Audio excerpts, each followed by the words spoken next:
एक बार की बात है, एक गरीब औरत थी जिसका नाम लक्ष्मी था। वह एक छोटे से गांव में अपने माता पिता और छोटे भाई बहनों के साथ रहती थी। उसके पिता एक किसान थे, लेकिन खेत बहुत उपजाऊ नहीं था और उन्हें अक्सर किसी तरह का गुजारा करना पड़ता था। लक्ष्मी एक बुद्धिमान और महत्वाकांक्षी लड़की थी। वह डॉक्टर बनने का सपना देखती थी, लेकिन वह जानती थी कि अपने परिवार की वित्तीय स्थिति के कारण उसे अपना लक्ष्य हासिल करना मुश्किल होगा। एक दिन लक्ष्मी के पिता बीमार पड़ गए। वह काम करने में असमर्थ थे और परिवार की आय और भी कम हो गई। लक्ष्मी को अपने परिवार की मदद करने के लिए स्कूल छोड़ना पड़ा। लक्ष्मी ने अपने परिवार का समर्थन करने के लिए कड़ी मेहनत की। उसने घरों की सफाई और खेतों में काम करने जैसे अजीब अजीब काम किए। उसने स्थानीय बाजार में हस्तनिर्मित शिल्प भी बेचना शुरू किया।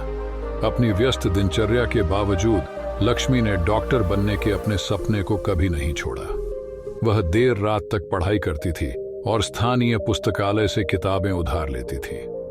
उसने एक स्थानीय शिक्षक से निजी तौर पर भी पढ़ाई की। कई सालों की कड़ी मेहनत और दृढ़ संकल्प के बाद लक्ष्मी ने आखिरकार अपने सपने को हासिल कर लिया। उन्हें मेडिकल स्कूल में प्रवेश मिला और वह डॉक्टर बन गई। लक्ष्मी अपने गांव लौट आई और एक क्लिनिक खोला। उसने गरीबों और बीमारों का मुफ्त में इलाज किया। उसने लड़कियों को शिक्षा और स्वास्थ्य देखभाल के महत्व के बारे में शिक्षित करने के लिए एक कार्यक्रम भी शुरू किया।